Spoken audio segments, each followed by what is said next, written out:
Now it's time for everybody's favorite part of the show, listener submissions, Woo. AITA, for not panic buying.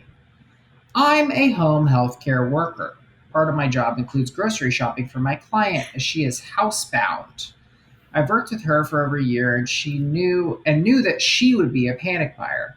I went along with what she wanted at first, but after she already had 4 packages of toilet paper, I would start to lie to her and say the store was out because I knew that there were people who needed it more. At the same time, when I tell her the store is out of items, it makes it seem like the pandemic is worse than it is. Oh my god. Ugh. AITA for lying about the availability of a product when she has more than enough.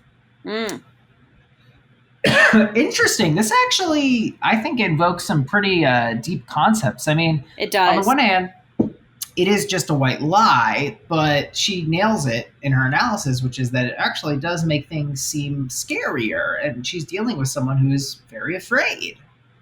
Yes, it becomes a vicious cycle when she introduces the lie. You're right.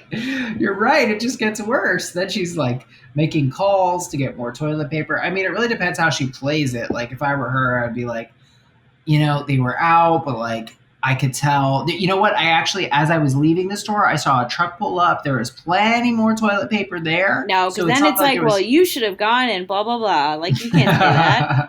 You should have stayed by the truck, get us a pallet, and bring it home. Okay.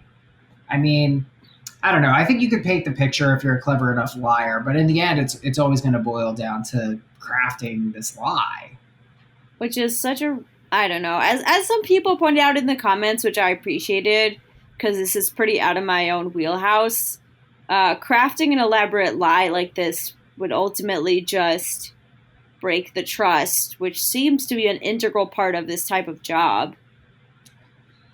Yeah, I don't know exactly what the role is, but ultimately, I really can't come for OP because then the other side of this coin is that panic buying is bad because Mm-hmm. then nobody can get toilet paper because some psycho bought 500 rolls.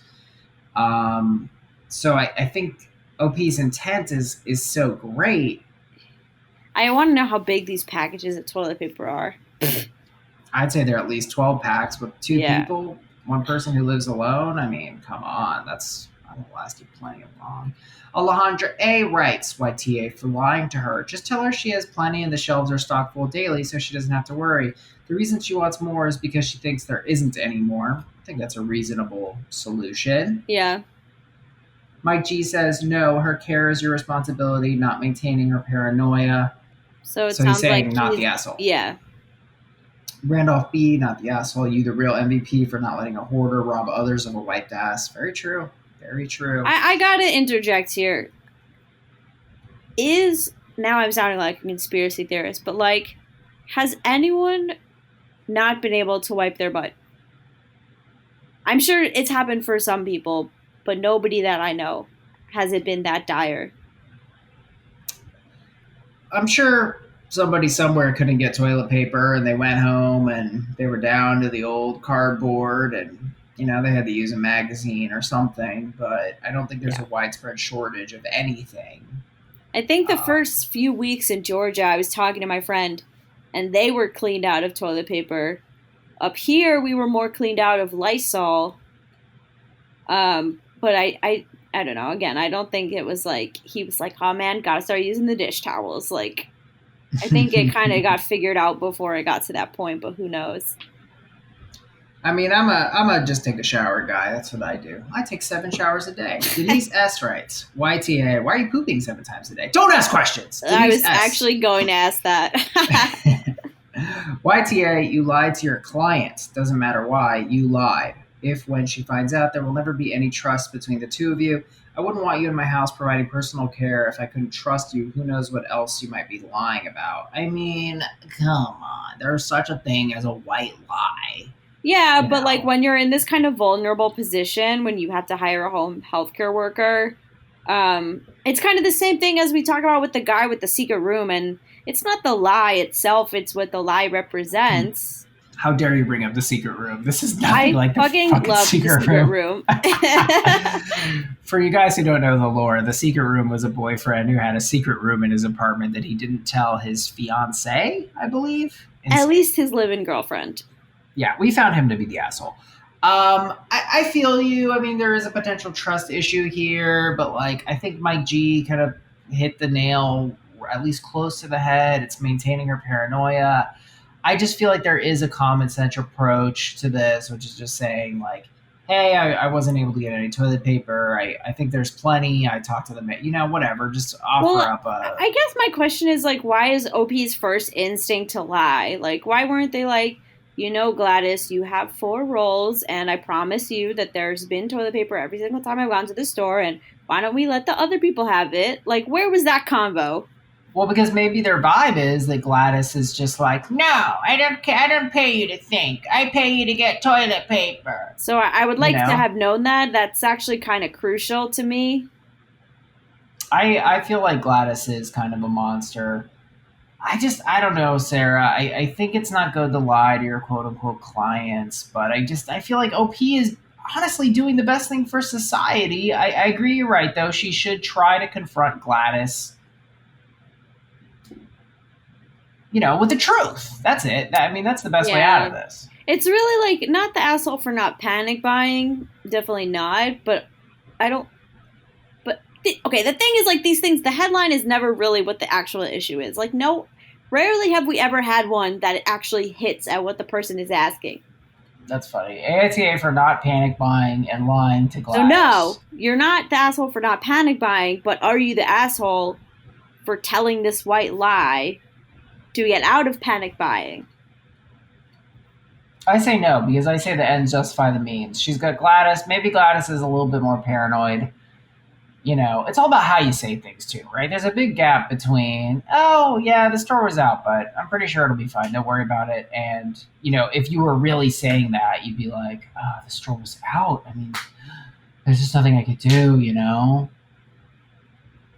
I don't know. I think OP also knows that what they're doing is not the right approach because they know that they've just created this cycle where every time they lie, it's just reinforcing the scarcity mindset. I'm tempted to do another cop-out and do a NTA NAH remix. Info. Let's do an info. Yeah, I'm sorry, guys. I can't come to a verdict. I feel like info is fair because we need to know who Gladys is. Because maybe if OP is doing the cardinal sin of internalized unassertiveness, they should have just leveled with old Gladys and said, listen, sister, people need the TP, not you. You got plenty, okay? If she could have done that, maybe that was a move, but we don't know if that was a move. Yeah. The problem is I think that we got too annoyed that people would send these like sagas, like these epic novels. So maybe OP just really shortened it, which I appreciate, kept it very need to know. But now the problem is we need to know one more thing.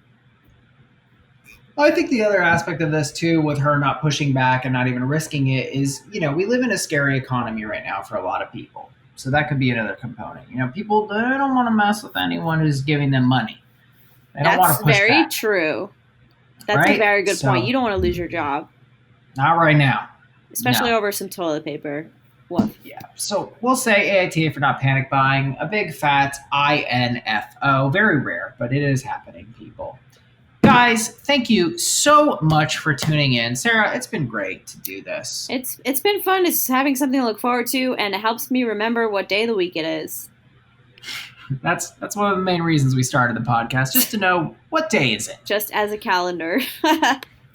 Guys, please, please, please, please rate, review, subscribe on iTunes. We'd really appreciate a rating. A 5-star rating would be ideal, but you could also maybe do 4 stars if you have some notes for me. Don't criticize Sarah. Come on, I'm worse than her. Give me a break. That's so generous. Please, also, guys, the Patreon. It's so great. We're really getting a community on there. And we love it. We love to see it. Please join us. We try to do our best for our patrons. And let me tell you this, guys. If you're like, Well, I don't necessarily want to do the Patreon. I don't know if I need an extra episode. Well, you think of whatever it is that you need. Join the Patreon and then you tell me and I'll do it. You want me to call your friend and call them an asshole? This is an idea I had, Sarah. I should have we should do that. I'll call your friend and call him an asshole. How about that? I was also thinking that we could have a thing where we would like have 2 people call in and we could play mediator. Absolutely. That would be super fun. We should do that. But anything you could dream of can be achieved if you're a patron. And our patrons never ask for anything. They're like, "Hey, can you post my submission?" I'm like, "Yeah, you can just do that." Everyone gets that. We're like, "Hey, do you guys want to be in the call-in show?" And they're like, "No, I'm okay." And everyone else in the group is like, "Yeah." I want to get a Becky Karen Patreon member who is like making me her assistant essentially with the amount of labor she's demanding, so that we have to be like, "Okay, guys, $5 a month." Yeah. Please get my dry cleaning. Get my extra toilet paper. Guys, please join us on Patreon. We love all our patrons and we love you. And we'll see you next Monday morning. Bye.